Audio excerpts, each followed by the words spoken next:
Hello, everyone, and welcome back to Explorers of Elsewhere Tales from Elsewhere Sanctuary. I am your GM. My name is Nate. Hello. How are you? I'm all right. Thank you very much. Thank you for joining us this evening. I am joined by five wonderful, lovely players. I'll introduce them very quick firing. We've got Livy, we've got Julia, we've got Georgia, we've got Theo, and we've got DM Dan. Thank you so much, all of you, for coming back for episode 7 of Sanctuary. Very quick thing. Fire shit out. Bam, bam, bam, bam. If you like this video, you can like it. Why don't you do it? Hit the thumbs up. Do it now. If you've not subscribed to us, subscribe to us. Why don't you do that? If you're not a member, become a member, because episode 8 is also out now and you can watch it as a member. But you can also join our Discord. Our Discord is free and you can find out what the bloody hell is going on. You can also click the affiliate link down below if you enjoy Daggerheart and want to play it yourself. It doesn't cost you anything extra, but it gives us a little bit of kickback, which is always really cool. We are currently playing Call of Cthulhu in the world of Cult of the Lamb, which streams live on a Monday at 7:30 British time. But you can also watch it back. You can also watch it on Twitch. We're on Twitch as well. We have these episodes come out on Thursday at 7:30 every Thursday for the time being. And that's it. Let's get back to the game. Roll that intro.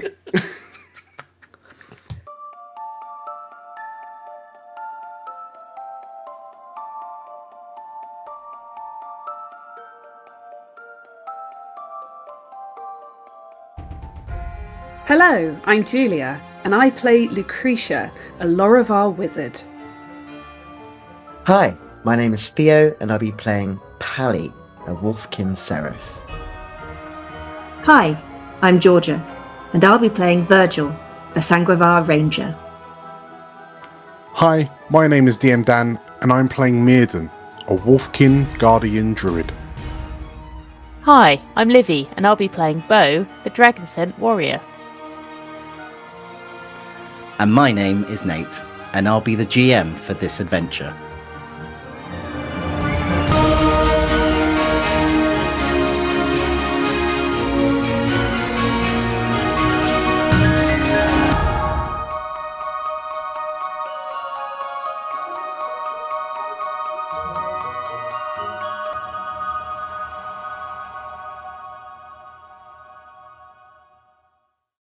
So, we left, the five of you, Murden probably feeling a little bit sheepish, as unfortunately a nasty dream turned into a bit of a nasty situation, bearish, turned into a bit of a nasty situation of giving Bo a bit of a shiner and a big hole in the wall of their bedroom.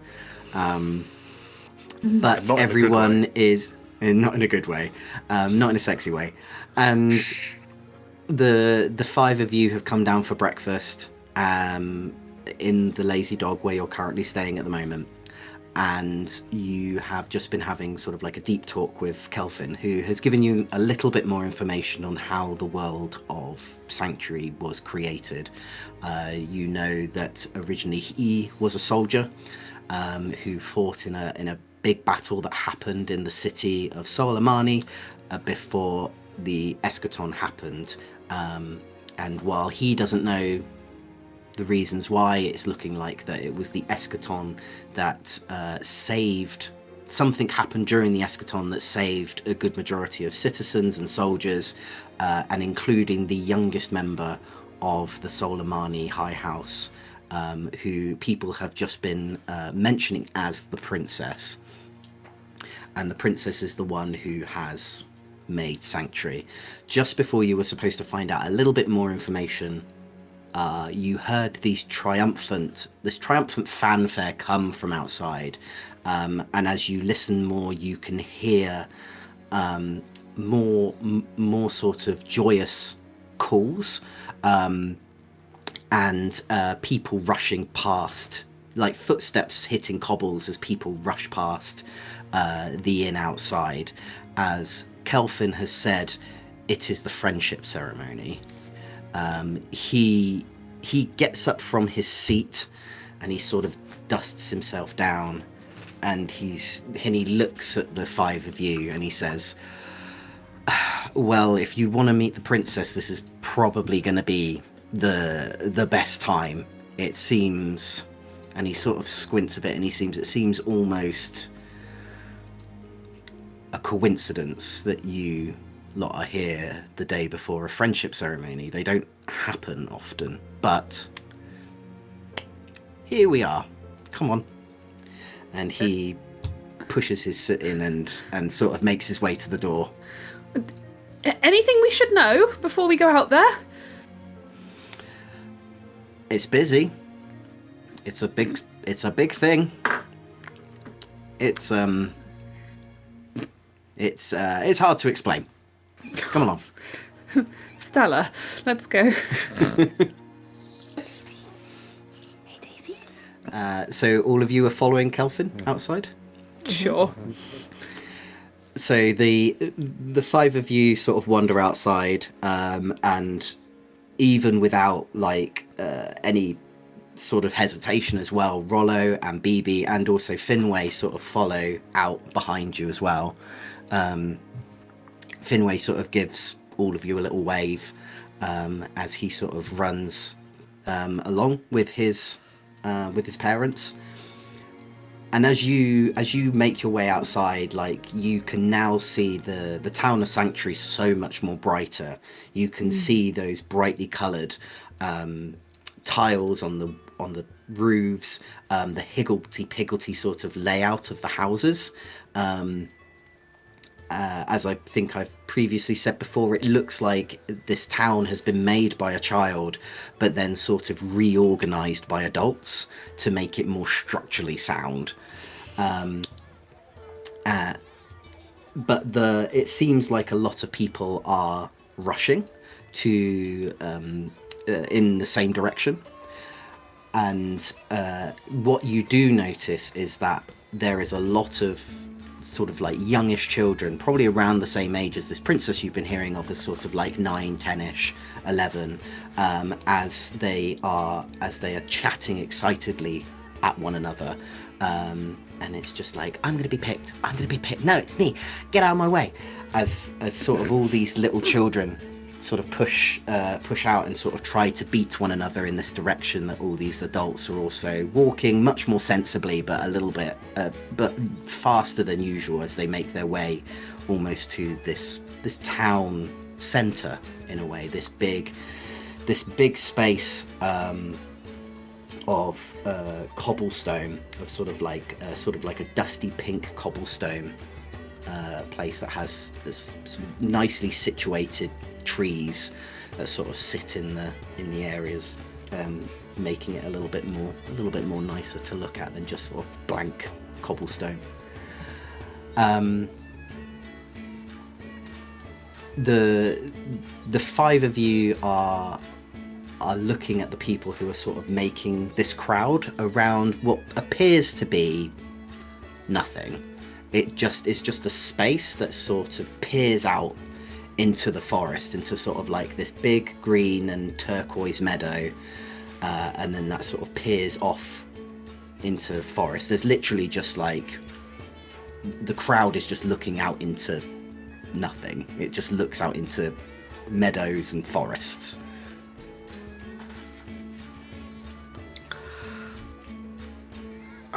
And you can hear them all just sort of nattering to one another, and I'm on the lookout for this princess. Supposedly she's going to be here. Nate, can you remind me, with animal companions, I was just looking through my thing, I can't remember if you can see through their eyes. Is that yes, a you thing? can. Yeah, you can. Could I send Brother Talons up and see through his peepers to see what I can see further up? Yep. Of this pic. As you ask Brother Talons politely to just go and have a little peek from a bird's eye view. Would you mind awfully? Just up there. He ruffles as he sort of spreads his massive wings and flies up. you notice that like a lot of people who are around you are suddenly sort of taken aback by this massive bird just sort of flying up, but they're not like what the bloody hell is that, like scared. It's almost just like, oh, it's a bird. We're both so subtle. As this bird sort of flies up into the air, and Brother Talons looks down at the crowd. He can see sort of like a good, he would probably say like a good 400 people have sort of made like a fairly big crowd. He's good at maths. Yeah, he's good at counting. 1, 2, 3. It's a decent crowd. What he can definitely tell is that the children have arranged themselves at the front. They've sort of pushed their way through the crowd of adults, and the adults are sort of allowing them to go more at the front of the group. But he also can't see anything. He kind of flies off a little bit to sort of like this almost where the cobblestone hits the grass of this meadow, but there's nothing. It just hits this sort of like this very certain stop of the cobblestone and then just goes off into meadows, and he sort of swoops around a bit and then sort of comes down towards you, but there's nothing really on towards that you can see. And as Brother Talon sort of sits back on your shoulder, a Loravar woman sort of looks at you and she goes, "Oh, what a lovely bird." Oh, thank you. He's rather lovely, isn't he? A And fine companion. while she also catches your eyes as well, she notices the blood sanguine colour of your irises, and she's like, my goodness, what a fascinating colour of red you have. Is that that I've never seen anything like that before. Oh well, you know how it is. One day you just wake up with these. She looks at you and goes, "Well, I'm very sorry. I don't know what that's like. But I've never heard of anyone just waking up with different coloured eyes. How extraordinary." I think yes, well, it's... I think Lucretia might lean in at this point and sort of experimentally go, "Oh, you understand, a gift," and sort of raises her eyebrows as if the woman would assume she's talking about perhaps one of the princess's gifts. Oh, did one of your children get picked? I mean, that's a Lucretia funny. just looks at Virgil. It's a very strange gift, but if that's what you wanted, then sure. I don't remember. I don't remember seeing your child get picked. We're very proud of her. Yes. Yes. Oh. Very little child. Amarantha. Yes. Amaranth's a child. I'm sure you know She's her. very shy. She doesn't go out much. You probably don't know her. Yes, like a shadow sometimes on the breeze. Oh well. I mean that's lovely. No, I can't say I... Wide-eyed at her, like...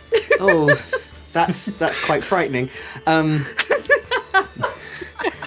She says, like, okay, well, I'm gonna go back to my husband. So Lovely to meet you. Lovely to, and then yes, lovely to meet you. And she sort of just sides off. As Homer Simpson's into the crowd. Yeah. As a child-sized creature, And you now Amaranth the child. Your name's Amarantha. Can I like butters being margarine? Can I mingle myself to the front?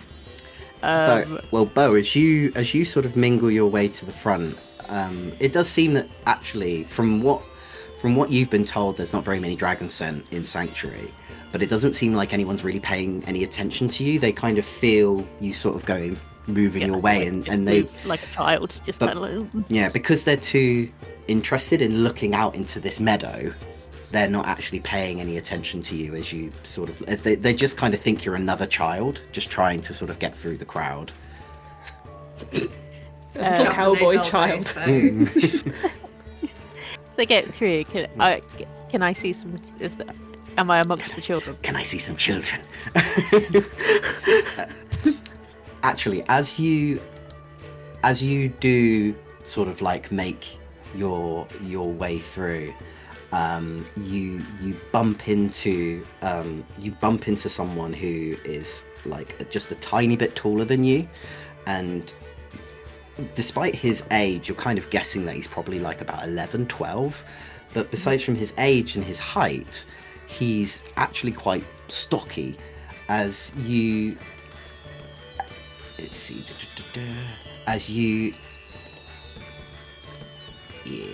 bump into this small little wolfkin boy, who kind of then raises his fists, and he's just like, don't you dare! I'm here first. Fight the child. Fight the child.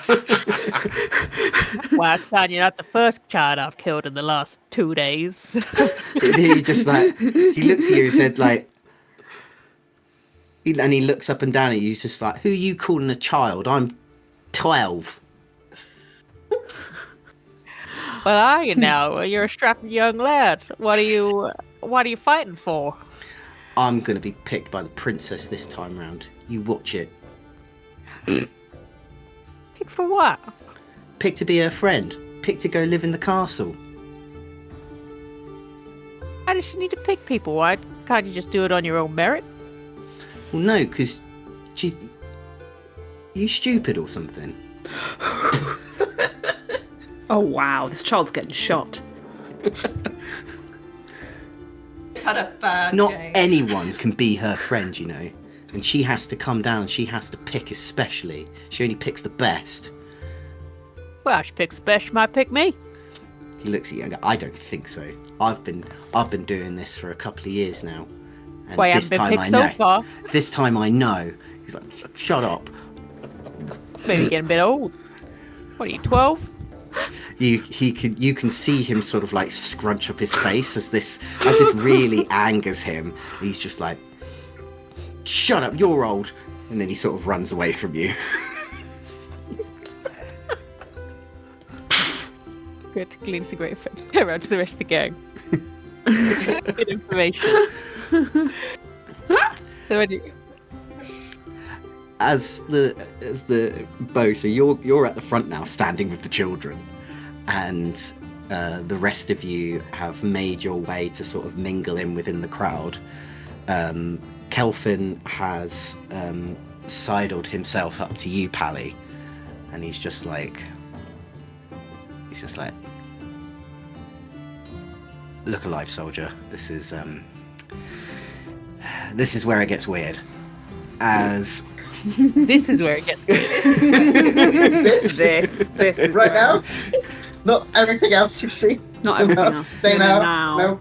he laughs, and in case you haven't seen anything yet, as the fanfare that you heard before rings out again, and there's no people holding trumpets, there's no people holding any sort of instruments. This massive orchestral fanfare just emanates from just nowhere. Cool.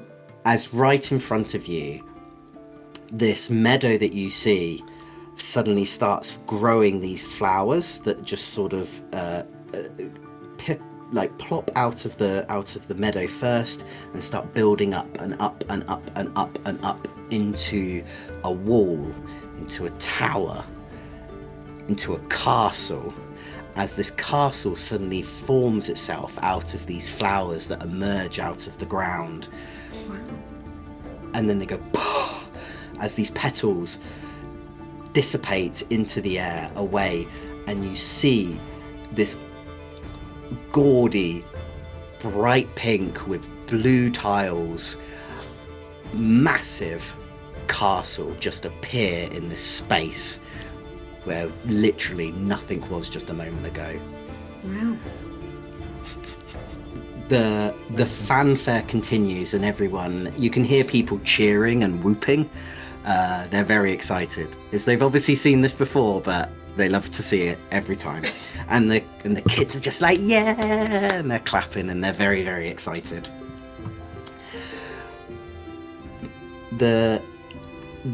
As the fanfare calms down and the crowd sort of quiets to wait what happens next, these bright blue doors sort of are pushed open, and striding out onto this stage is like like this tall woman with like a high-backed ponytail. She's wearing like this very regal, formal white dress, high heels. She looks like she is not there to take any shit from anyone. Ooh. Mother?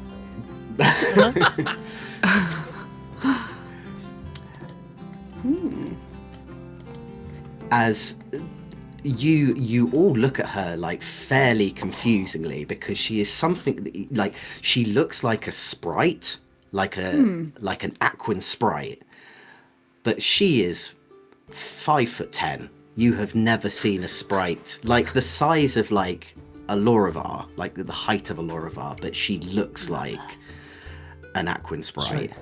Sprite but tall. Sprite but mama. Sprite but mother. Cool As- drink of water. As she Very good. as she comes out onto this large stage that has then sort of just like sort of cascaded out from the castle, where these doors have opened from, this sort of like this large marble stage sort of just then cascades out. As she approaches the front of the stage and sort of puts her hands behind her back and sort of looks out to everyone, as a couple of finely dressed, like gold-plated guards also follow her out as well, and you can't see their faces. Their faces are completely shielded with a helmet as they come out, and as they just sort of stand either side of this stage. She looks out to the crowd, and she raises a hand as she goes, "Fellow citizens of Sanctuary, please welcome your princess."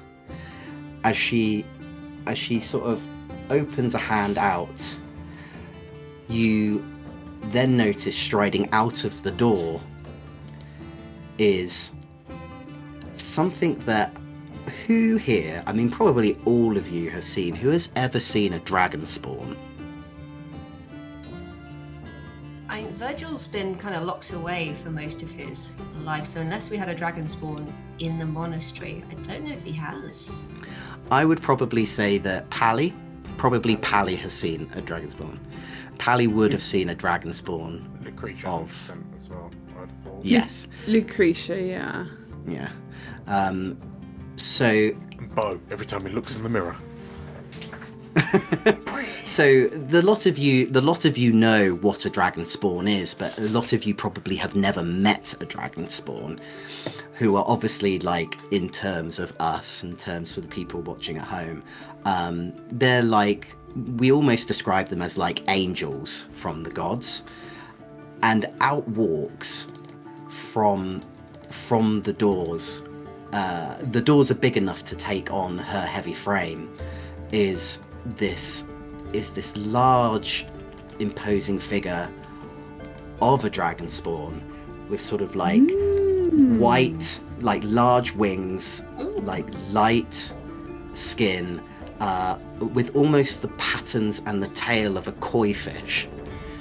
As she as she sort of strides out, quite elegantly, but quite sternly looking, almost as sternly as the Aquan sprite was, and looks into the crowd as she then sort of looks at everyone, and then she opens her mouth and sort of blows out this large, almost sort of like pinky purple flame,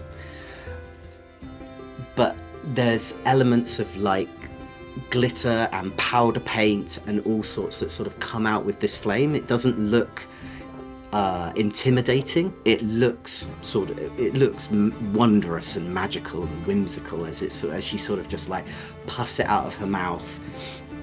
And where originally there was sort of like this little pedestal that was just in the middle of this stage, empty, as the fire and the smoke, this purple pinky smoke, sort of disappears, in a large sort of like golden throne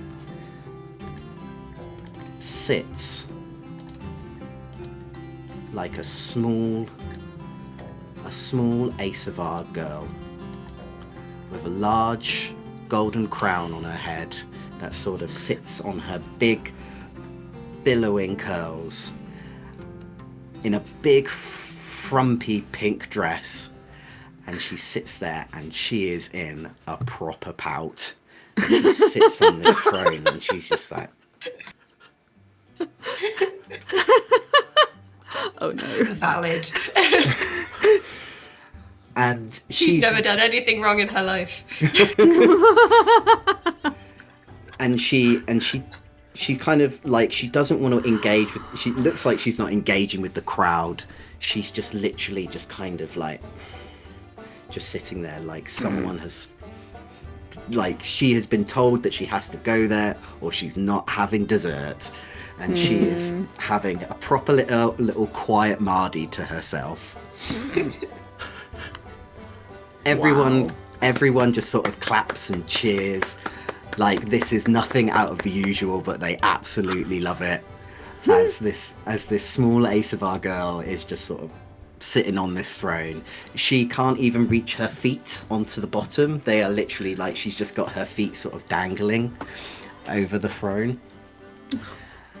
And the Aquan sprite, she says, before we commence with the friendship ceremony, we have some very exciting news. Our artificer Lainey has been working hard, and she has provided us with new ways of protecting Sanctuary. Lainey, would you mind joining me on stage? And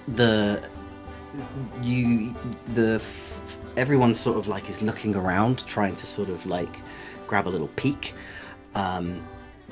as a woman in a Loravar woman in a wheelchair sort of comes out from the crowd, and she notices that there isn't any slopes to get her up to the stage. There's only stairs, and she's just like, ugh. And she taps something on her arm of her wheelchair until sort of like her wheelchair sort of almost the wheels kind of go like boop like that, and they start to hover, and they hover her up onto the stage. As she plants herself back down, the wheels go like that, and she just sort of looks at the tall Aquan sprite, and she's saying, Lady Rondonisa, thank you. Thank you, everyone. I've been working on some new officers to go out into the forest and hopefully protect us from the shadow swords, but not only to protect us, but to finally vanquish them, so then we can start spreading out more into the forest, expand our farmland, expand our our settlement and hopefully then make more room for us. Of course, it will require the princess's intervention, so I really hope that whoever is chosen as in the friendship ceremony today, that one of your wishes from the family will be to ignite these new automatons with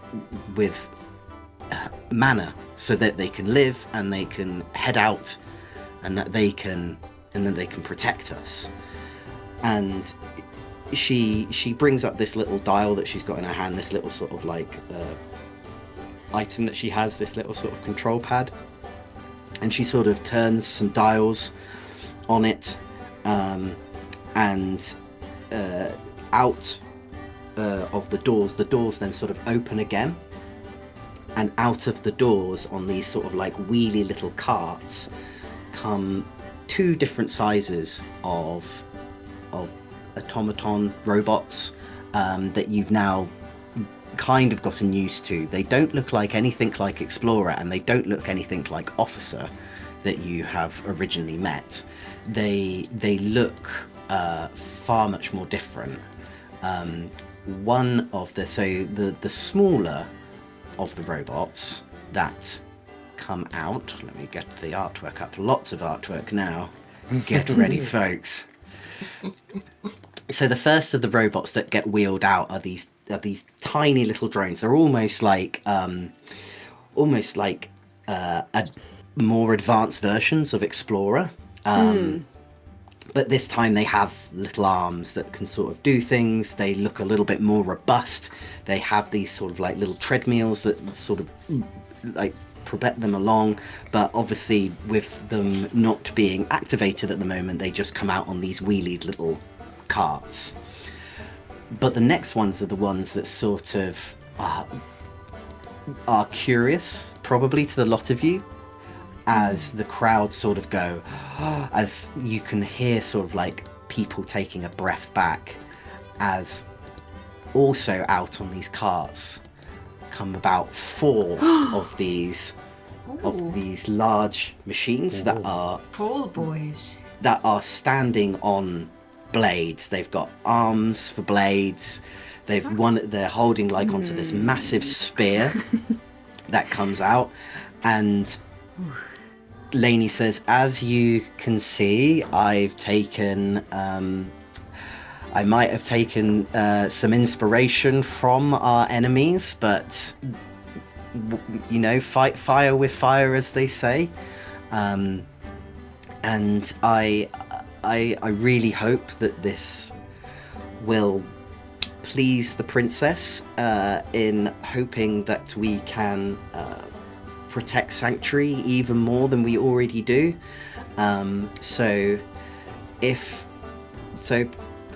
Thank you. These are our new protection officers. And it's obvious that she's not very keen on making like speeches.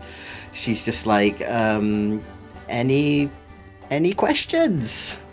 And she looks to the crowd, and the crowd are just sort of like, I think Lucretia's going to look around at her companions a bit pointedly, and I think, does anybody catch her eye? Maiden's certainly like looking around just a bit. Yeah. I think Virgil's standing right next to you after we've adopted this imaginary child together.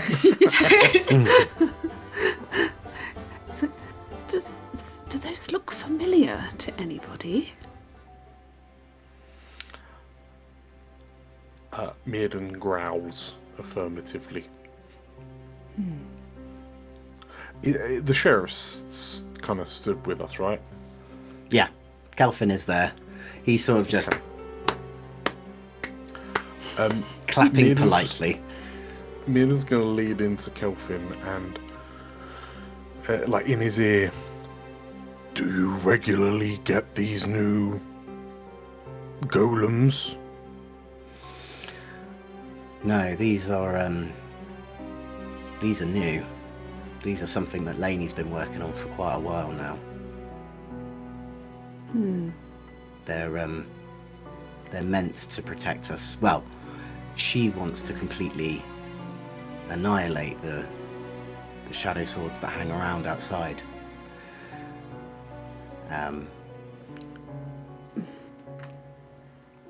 We've had people who've tried to go up against them, but they're not the easiest. Some have barely got out alive.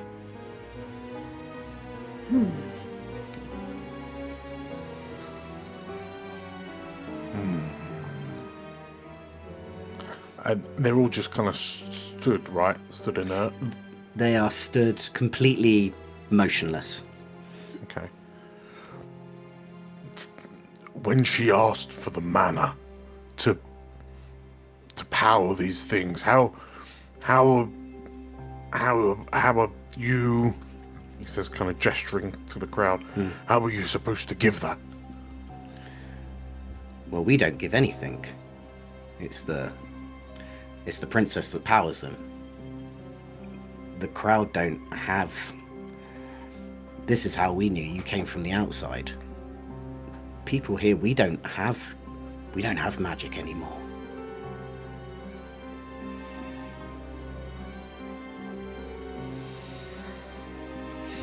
I guess that was something I should have told you earlier as well.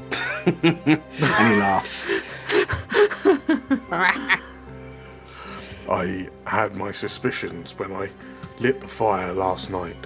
I'm talking to him, but I'm not looking at him anymore. I'm just sort of like slowly turning my head to look at Lucretia, who I'm guessing is in earshot.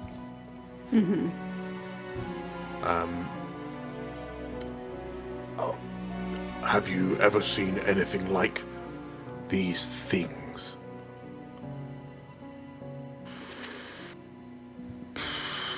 I guess the closest thing Lucretia might know about is things like, well, Tavarian from Elysia, who is a soul living in a big metal body casing, like mech suit thing, but she says, well, yes, but they were powered by living souls. I don't... would she have seen actual sort of automatons like Lainey's making, Nate? Not of this advancement. There would be some sort of maybe some sort of automatons that are run by some sort of magical power in elsewhere, but they would not run like Explorer does. They wouldn't run like Officer does. Okay. Yes, not like this. Murden. No. That is a cause for some concern, I think. There's a little hand that comes up from the crowd as a Terran sprite sort of raises their hand, and Lainey goes, "Oh yes, you down there." And he says, "How do we know that they're not going to hurt us? How are they going to tell the difference?" And Lainey goes, brilliant question. Well, we have made sure that when these are activated, the part of the wish is that it doesn't hurt anyone who lives in Sanctuary. That is the point. So anyone outside of Sanctuary, they're the ones who get it. Bo's like sitting at the front and then turns round.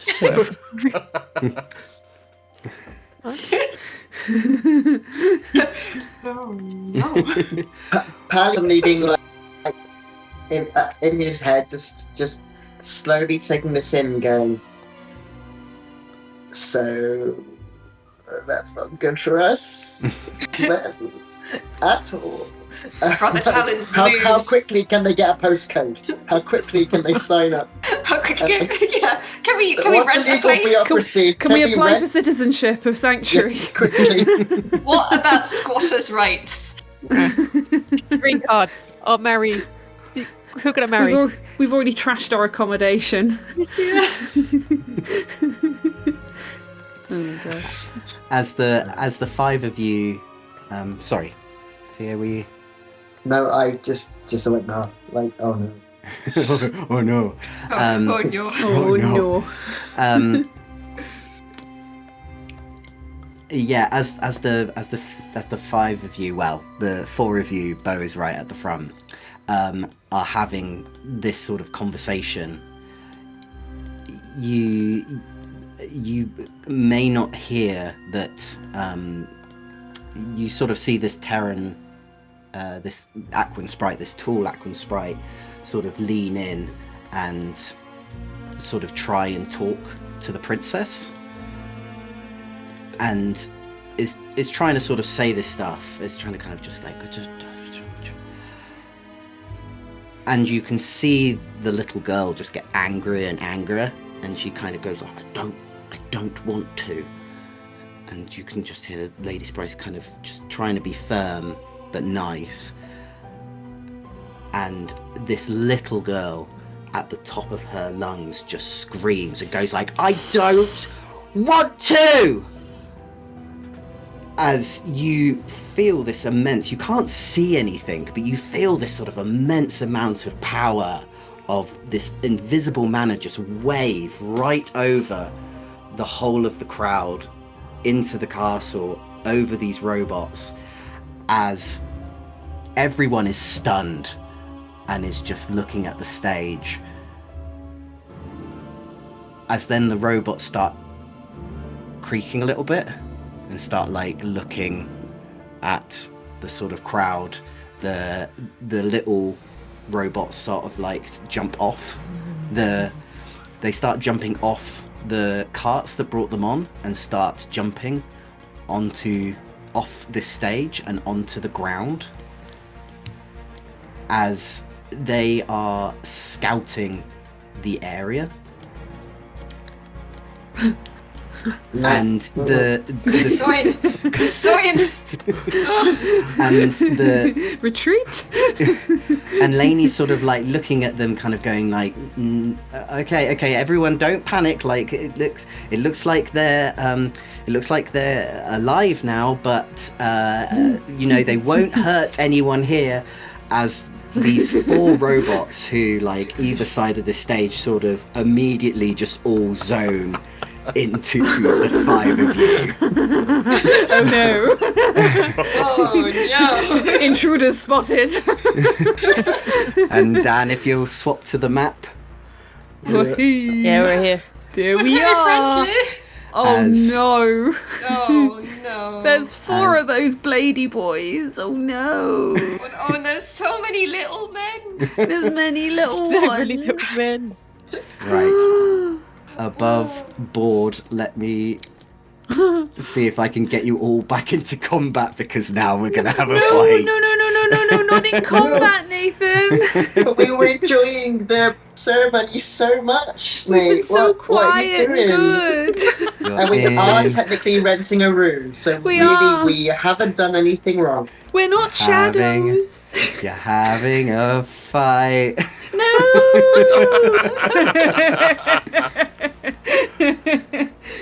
Well, fine. It's the end of As- the campaign. It's the big bad. There's so many tokens. So many- Combat tracker. Oh my god. Livy's got to be in bed by 11, Nate. This is what you Fight have when a fast. bear turns up in episode 6.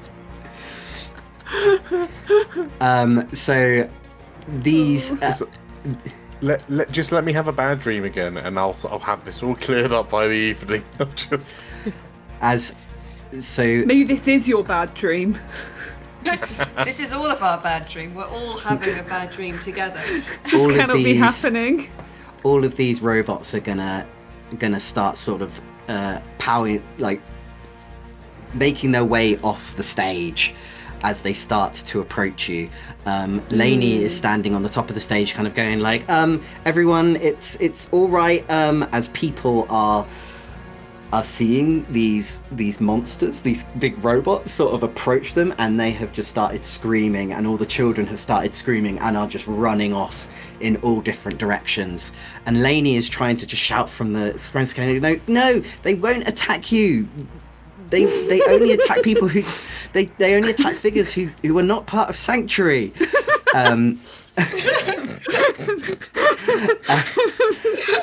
As the dragon scent and the Aquan sprite sort of gather in front of the princess to sort of protect her, as they watch on, as they notice the five of you, and pretty much just stand there and watch. They'll only rend your flesh if you're not from Sanctuary. They'll only flail you alive if you're not from Sanctuary. I have a very small They'll only quick squeeze question. your head till Yes. your eyes pop out if you're not from. How has the princess reacted to this? She's still sulking. Is she still She's pouting, still pulling a Moody. sulking, or is she excited We that loved something's it. happening now? She- Like what? She actually looks slightly. She was a little bit like she looked a little bit like not surprised to begin with, but after seeing these robots sort of like take action and acting quite affirmative towards the direction of people, she's now suddenly looking very scared, especially as like the Aquan sprite and the dragon spawn have sort of stepped in front of her to guard her. So yeah, these figures are approaching you.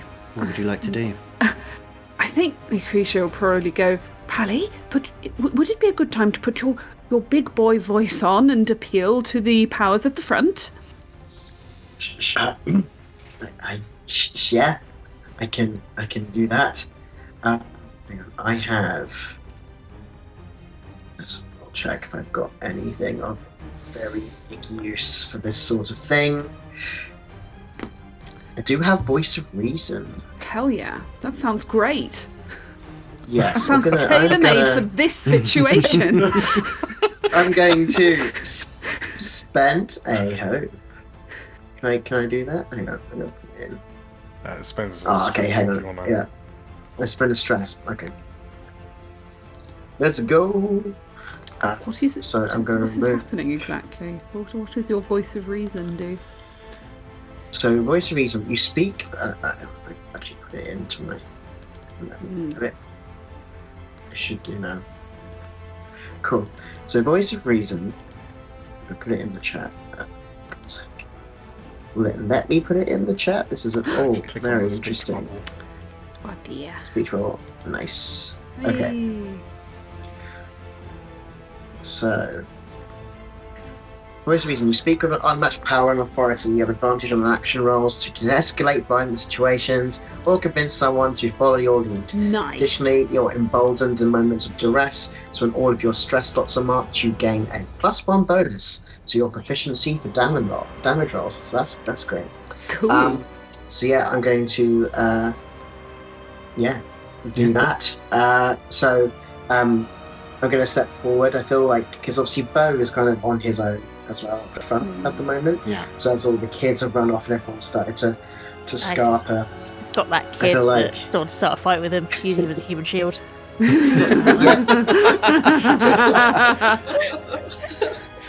I feel like Pally will try to summon the same courage he had facing a damn bear in the face only a few hours ago. And to be like, we are not enemies. We are here. Like we are friends, not foe. Please call these robots off. And you're saying that to who?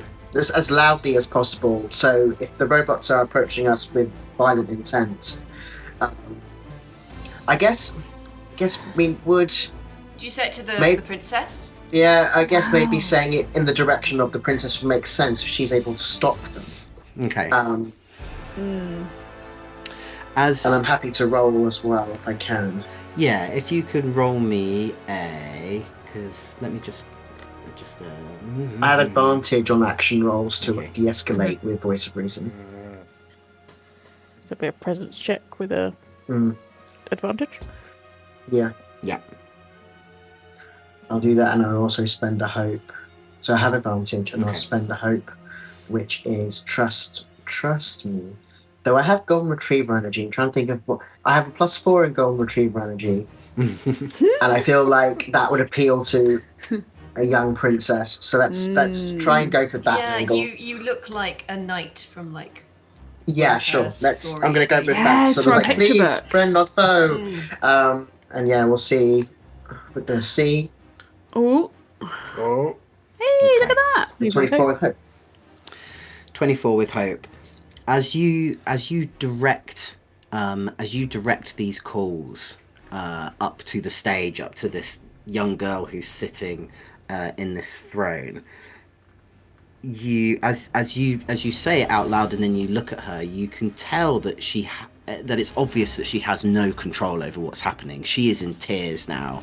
She's like sobbing, and like a kid who knows that they've made a mistake and they are just watching that mistake unfurl, and they are crying because they are struggling to comprehend what is happening.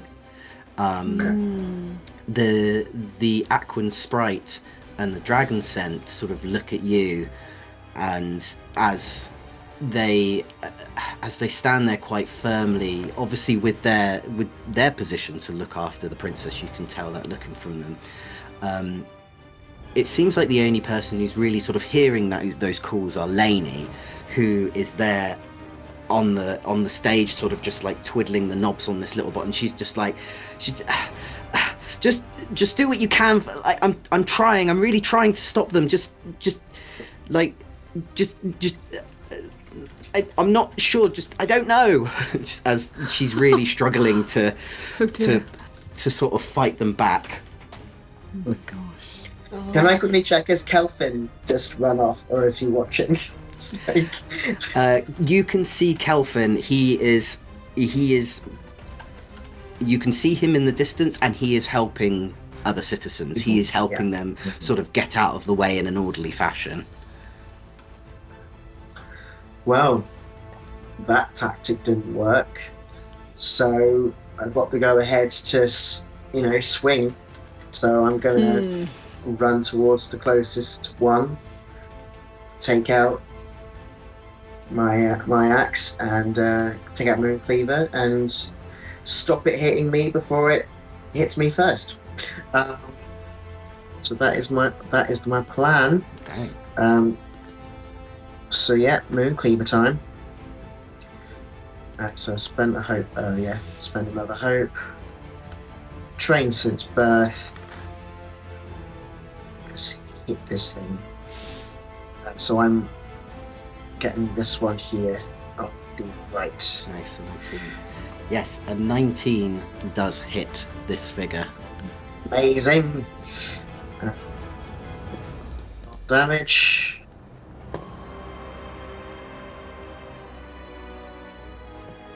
$19. 19. With a 19, that is minor damage. Oh, Don't like that, but okay. It's still been hit. really, really don't like that. With are you in close range, melee range? Close, but no, I'm in melee now. You're in melee range. With you being in melee range, and you bring Mooncleaver down onto this mech, it immediately sort of like extends like these spikes that come out of its armor, which sort of grabs you on the side, and No.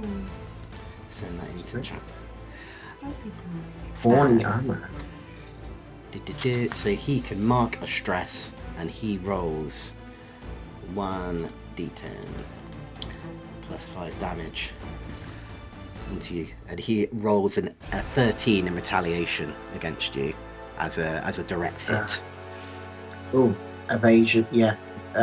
My evasion's 11, so yeah, that hits. Well, that's his damage. That's- So The He'll damage. just hit you anyway. Okay. Okay. learning all about everything. That's great. It's been so long since I've done this. Right, okay, well, I'm going to spend an armor slot. No, it's in my minor, actually. Oh, yeah, I'm going to spend an armor. So that's all good. Thank you. Cool. I can see that I think Virgil was the next one who put his hand up first. So, Virgil. So I have Know Thy Enemy, which I can observe a creature, which I'm going to observe one of these, the untouched tall boys, and I can ask you either their unmarked hit points and stress, their difficulty and damage thresholds, their tactics and standard attack damage dice, or their features and experience. Okay.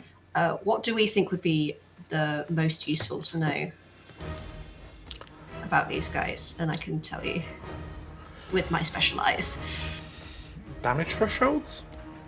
Damage thresholds? Yeah, that would Damage be good. thresholds. Yeah, do it. Cool. So I'll put that in the chat. Nice.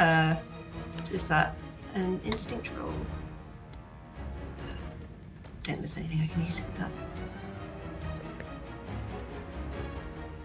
5 with hope. 5 with hope. Hell no. No. But I gotta hope, so...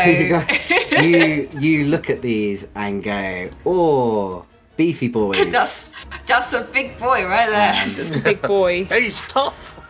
He's Yeah, tall. He's tough. Yes, unfortunately, you cannot.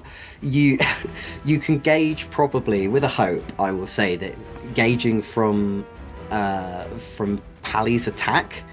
They're a bit tough. That they're pretty tough. They're pretty tough. They're a bit tough. They're a bit tough. They're pretty tough. Oh dear. Cool. Okay. In that case, can I send Brother Talons just to give a swipe? Of course you can. At the one that just attacked Paliar. Yeah. Because he's my good lead. And I will use the experience Death from Above. Mm-hmm.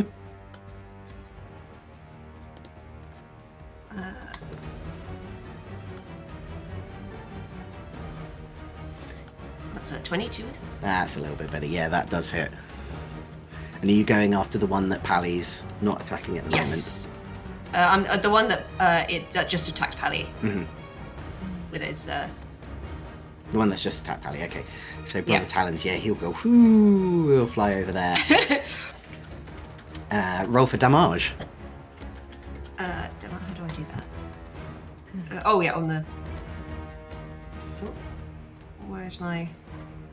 where'd it go? Where did my damage go? Oh no! Oh no, my damage. Quel dommage for your damage. I'm going to ask a really stupid question. How do I do that with a pet? I think it is. If you go into your companion sheet, Yep. Yes. all of it's in there.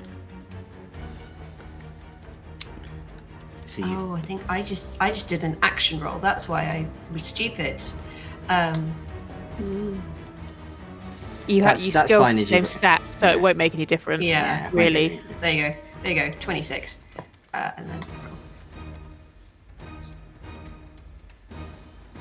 and that is a 20. 20. There you go. 20. 20. So yeah, as Brother Talons kind of goes, I'm sure that's what the sound of owl attacking Yeah. is. Just a scream. As it goes down to sort of like claw at what probably looks like the eye of this Yeah. machine, he sort of He's an eyeballs man. he scrambles and attacks at it, and it obviously is sort of like battered back.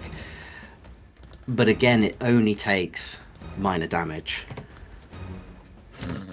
Yikes.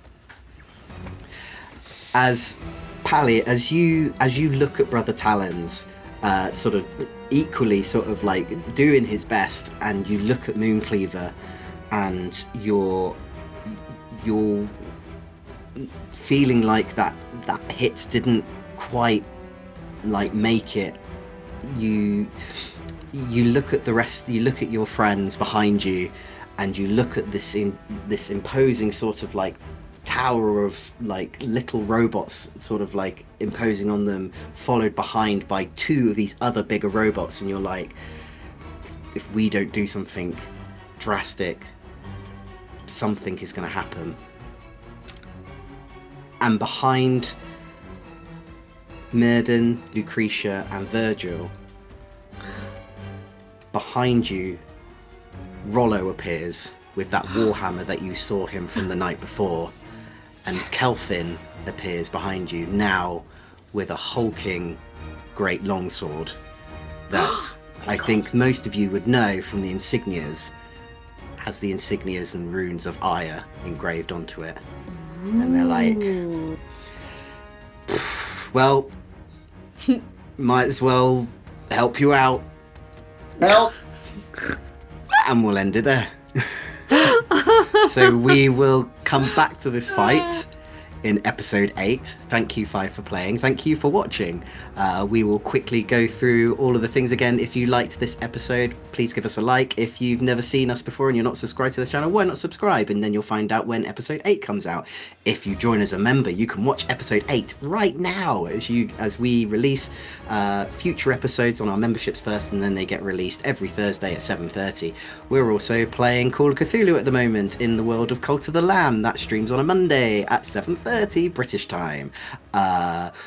If you want to look at our back catalogue, we've got more Daggerheart, we've got D&D, we've got Blades in the Dark, we've got Thirsty Sword Lesbians, we've got all sorts of stuff that you can enjoy as well.